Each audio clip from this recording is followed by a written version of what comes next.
100 years of strong, feisty women, indomitable. We are speaking out, particularly in the last 10 years nationally. We are one of the first organizations to come up with a curriculum on corporate personhood. Remember that? So for over a decade, we've been studying corporate power and its takeover of our lives. The Des Moines branch last year invited the Food Sovereignty Prize winners, and you have a little bit of, as I said, a little bit of information about them, and you'll hear about what they're doing now as an alternative to the World Food Prize. I personally wanted the Des Moines WIPLF to give a food prize itself, but I was I think that's a little bit grandiose, but so we joined with Food Sovereignty to publicize and to let people know about this prize and the wonderful work that the people are doing. Last year we brought in the South Korean Women's Peasants chairperson, their movement to be self-sufficient and sustainable. And this year we're even bigger and hopefully better at communicating to the larger population that there is an alternative. One of the, a very appropriate, or two of the appropriate phrases that Frances used in her speech, she said about the inclusive power and co-creating. And what better examples than the Food Sovereignty Prize recipients and honorees. These are people who exemplify everything that we are trying to do. They are trying to get their voices heard, and we hope today that you will go out and extend their stories and therefore be the co-creators of a progressive movement around the world. Together, we can do it. I'm Saul from work for White Hunger. Also, a member of the U.S. Food Sovereignty Alliance. Also, we have Lisa from NFFC, the National Family Farm Coalition here. And it's my pleasure to introduce you to the winners of the 2013 Food Sovereignty Prize that we just organized last Tuesday in New York City. And we have here Rosedit from Haiti, from the National Congress of the Peasant Movement of Papaya region. We have Flavio Barbosa. He's a member of MST, the Landless Workers Movement. Also the coordinator of the Solidarity Brigade des Salines in Haiti. And we have Rosnell, the general coordinator of Ted Collet, Haiti. Also a member, both of them, Rosnell and Rosedit, as a member of the 4G, the group of 4 of Haiti. So we are going to start with Rosedit. Soy Rosedit Removili Germain y vengo de Haití. Estoy trabajando con un movimiento que se llama Movimiento Nacional del Congreso de Papaya y también hago parte de la coordinación de Ojos con Ojos Sin Mentira. Her name is Rosedit. She is from Haiti. She works at the National Congress of the Peasant Movement of Papaya. She's also a member of 4G, which means 2 eyes, my 2 eyes and your 2 eyes. Together, we can't lie. Hago parte también de una plataforma que se llama Fundama y otra organización que hago parte es la Vía Campesina. She's also a member of Fundama, and also Via Campesina International. Haití es un país que está sufriendo de una crisis económico, político, social y ecológico. Haiti is a nation who is suffering a social, economic, environmental, and political crisis.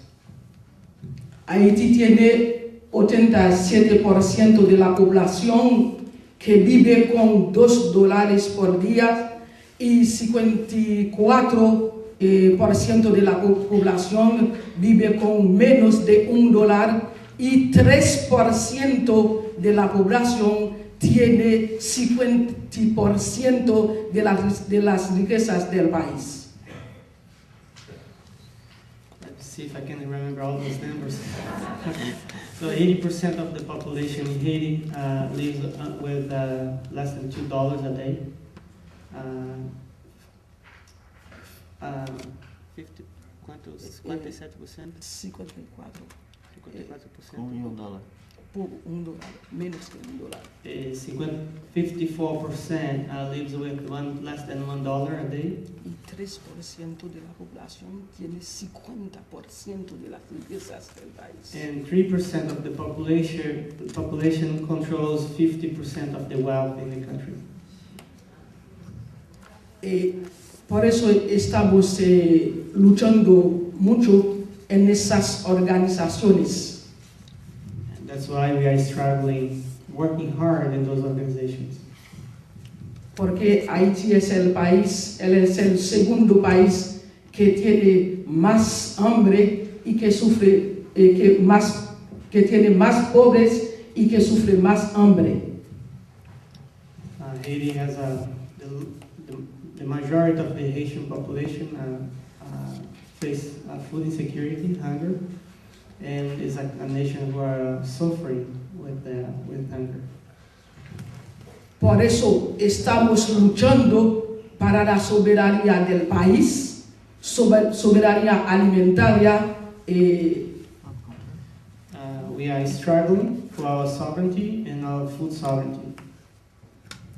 Y también reclamamos la reforma agraria, And we are demanding agrarian reform, un plan de reconstrucción nacional, a plan of national reconstruction, una legislación contra la violencia de las mujeres. we are demanding laws to end the violence against women.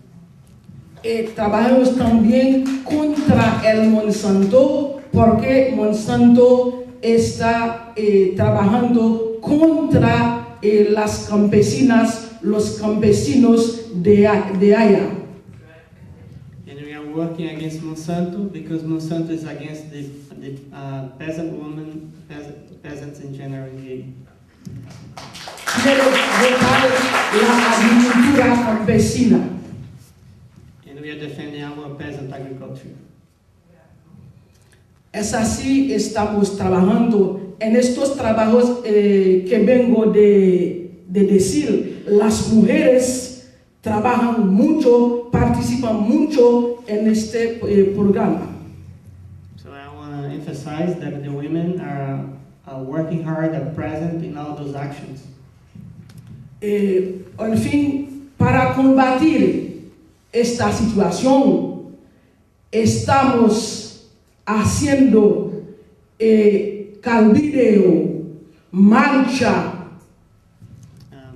So to actually advance our work, we are doing campaigns, we are organizing protests, Conferencia de prensa, sitting, nota de prensa. so also organizing press conferences. Por eso están buscando solidaridad para ayudarnos con esta situación, porque ahora mismo Haití está ocupando por la MINUSTA. So we are here also to ask your solidarity with us, with Haiti, because MINUSTA, the peacekeeping forces of UN, is occupying our territory. Por eso agradezco en el nombre de nuestras organizaciones y nuestro movimiento, la Alianza para la Soberanía Alimentaria, que nos invitaba para venir acá, para hablar y para recibir el premio. Gracias. So I would like to thank our organizations, the U.S. Food Sovereignty Alliance, that allow us to come here. So thank you so much for having us here.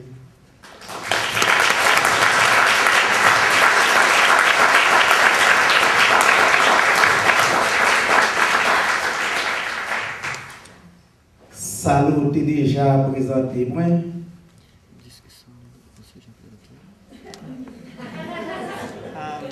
So we are doing a relay because we could not find a Haitian Creole speaker. So I apologize, we are going to do a relay from Spanish and Portuguese to English. He said that I believe that Saul already introduced myself to you. Fait partie d'un mouvement national qui est tête politique paysan haïtien. En même temps, je représente une plateforme organisation et une plateforme organisation qui gagne 4 organisations là-dedans. C'est MPP, tête politique paysan haïtien, MPNKP, CROSS. I'm a member of Ted Collet. Ted Collet in Haitian Creole means heads together. And also he's a member of the 4G that I have explained to you. And in this 4G, there is 4 organizations, the 4 largest peasant organizations in Haiti. One is MPP, the Peasant Movement of Papai, the National Congress of Peasant Movement of Papai, Rosette belongs to. Also CROSS, the Regional Coordination of Rural Organizations of the Southwest, and also in Ted Collet. Haïti gagne une situation aujourd'hui, surtout après 12 janvier 2010. Le pays a gagné 2% couverture végétale, excusez-moi, forestier, 3% couverture végétale, 50, nous coupons 50 millions de pieds bois chaque année. So Haiti has been in a very difficult situation after January 12 of 2010, the earthquake. And also in Haiti, they have 2% of the whole area is covered. Only 2% is covered by forest. 3% of with some type of vegetation.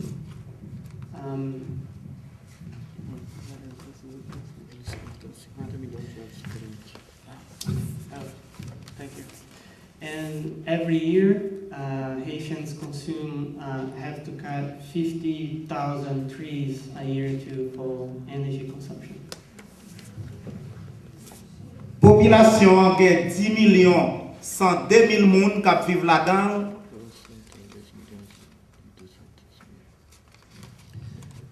So Haiti has a population of 10,200,000 people. Ça va empêcher nous gagner 3 millions qui vivent à l'extérieur du pays.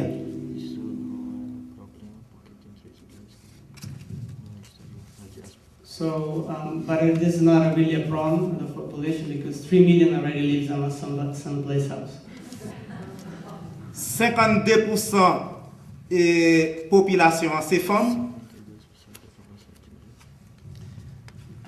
52% the population, 52% of the population are women. 66% population c'est paysans. 66% of the population are peasants. 65% paysans c'est eux qui travaillent, qui responsables de nourriture pour bailler tout le monde manger dans le pays.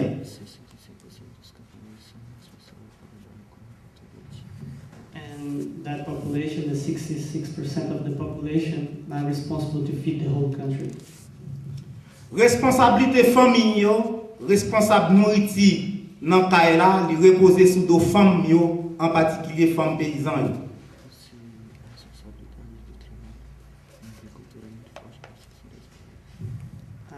Of course, the women plays a major role in the production of our food in our country. Mais ça va empêcher ces femmes yo qui plus méprisées dans la société.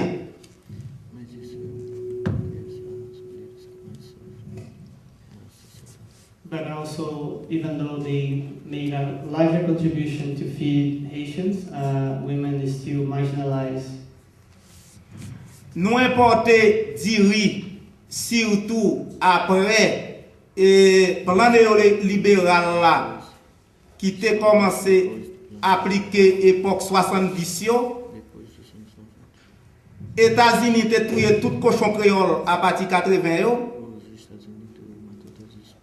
Ça te permet de venir une vague, barrière libre, qui diminue tout prix marchandises dans la douane.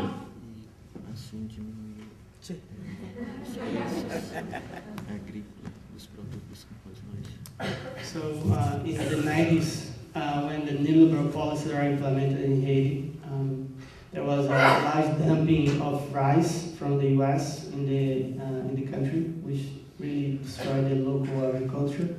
Also, there was a policy led by the USA that killed all the Creole pigs in Haiti with the excuse of a disease to replace them with pigs from the U.S. And also, Haiti has been facing the threats of the free trade agreements since then. Et puis, Américains, dans tête ensemble avec le gouvernement haïtien, te touye cochon créole, paysans yo, qui te banque, qui te canet banque yo.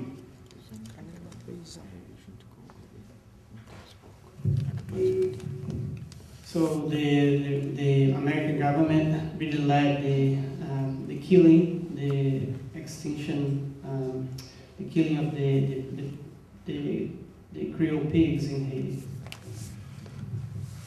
Nous importer du riz Miami, c'est 300 000 tonnes chaque année. So Haiti has to import 300,000 tons of rice every year. Nous produisons seulement 40% de du riz n'a mangé dans le pays.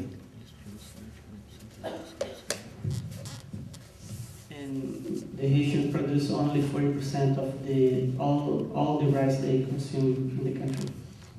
55% nourriture population, c'est produits importés n'a mangé.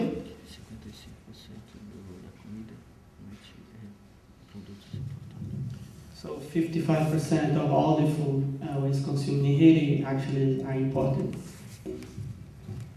Nous, population qui représente 54%, et manger n'a mangé, c'est manger importé, nous dit 54 à 55%, mais nous, aujourd'hui, nous c'est le deuxième marché pour République Dominicaine écouler produits.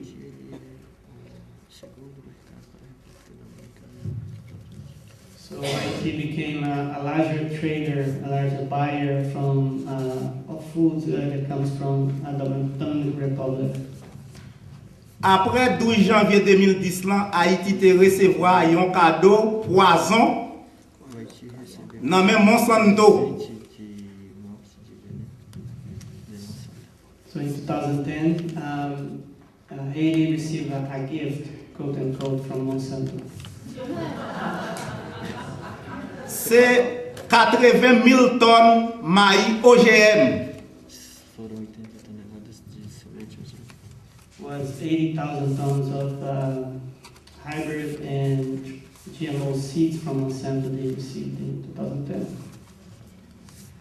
Et après 12 janvier à tout, Haïti, si ou tout est occupé par le ministère depuis avant,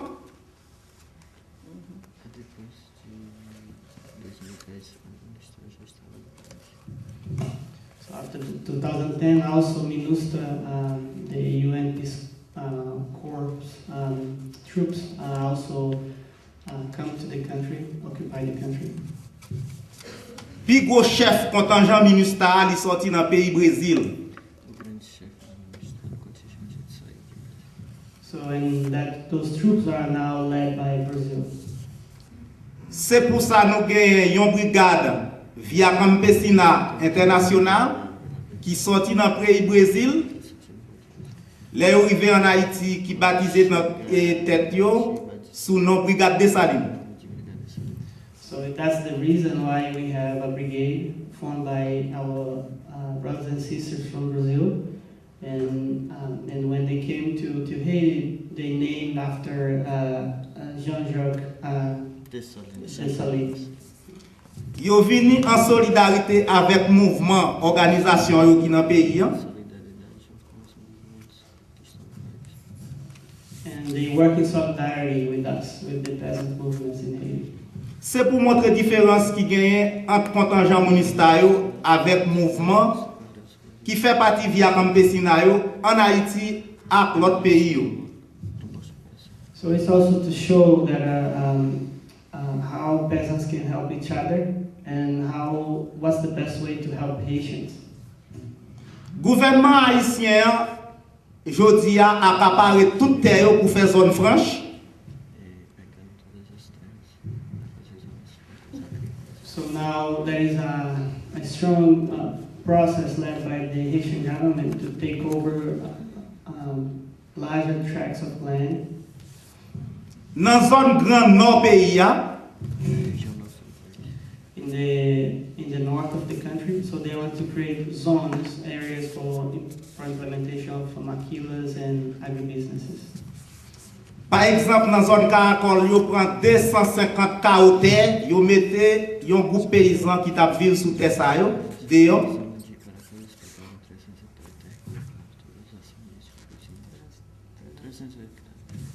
So in the north, they took over 300 hectares of land in the region of Caracol. Yon zone qui plus productive. In an area who actually highly produce a lot of food, very productive. Qui te kon produit manger, ni les gars la pli, ni les la pli pas tomber.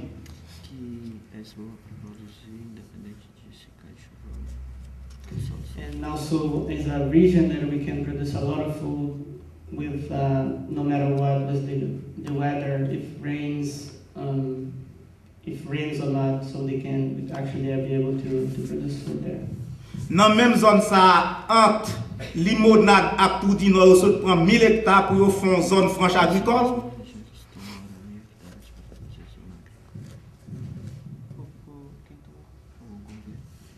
Also in nearby, the government already took over also another chunk of land, 1,000 hectares of land in the same area. Pays qui c'est l'argent yo Petro-Caribé bay en Haïti pour faire des travail social. So the excuse for that was to get that 1,000 hectares of land and sell it so they could pay the debts of the country. Pendant la population a mouru à grand goût. At the same time, the population is facing hunger and food insecurity. C'est pour ça, dans cette situation, nous créons une plateforme 4G. So that's why the peasant movement, the different organizations in Haiti create 4G, the 4Is. Pour nous réclamer une société démocratique populaire. And the main goal is to demand a democratic and just society in Haiti. Nous réclamer justice sociale. To demand social justice. Nous réclamer souveraineté alimentaire. To demand food sovereignty. Nous réclamer souveraineté nationale. To demand also actually the political sovereignty of Haiti. Nous réclamer intégration familiale dans tout service social de base qu'a fait dans le pays.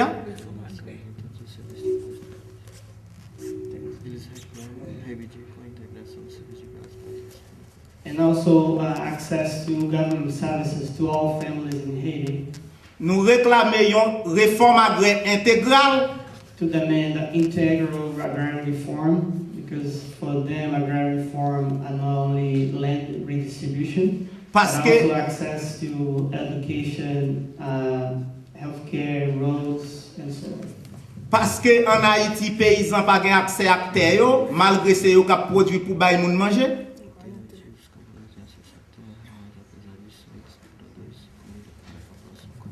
Even though the peasants don't have access to the land, they don't own the land, they are the ones who actually are producing the food to feed the nation. Nous réclamer décentralisation et déconcentration pays.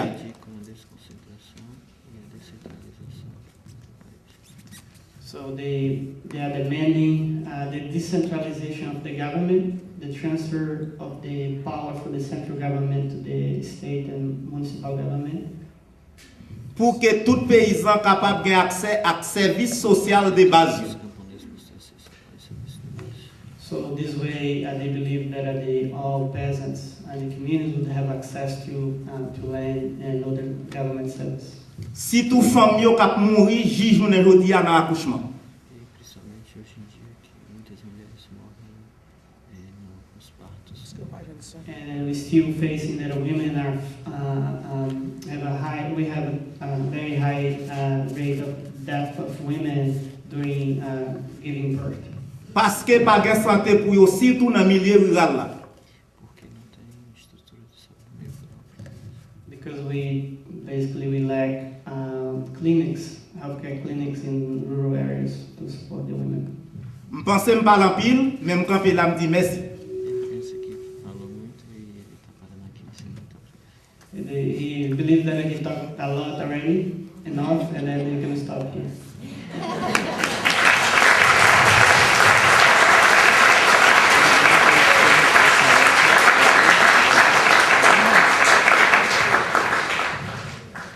Bom, eu sou Flávio, Saulo já apresentou, sou de MST e sou de la Brigada de Salentes. As Saul already introduced me, from MST, I'm Flavio, I'm from MST and the Saline Brigade.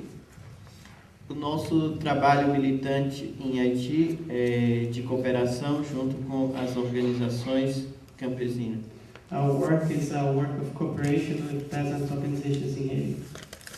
É um trabalho de agricultura, de troca, de intercâmbio de experiências entre os trabalhos que os movimentos campesinos têm de Brasil com Haiti.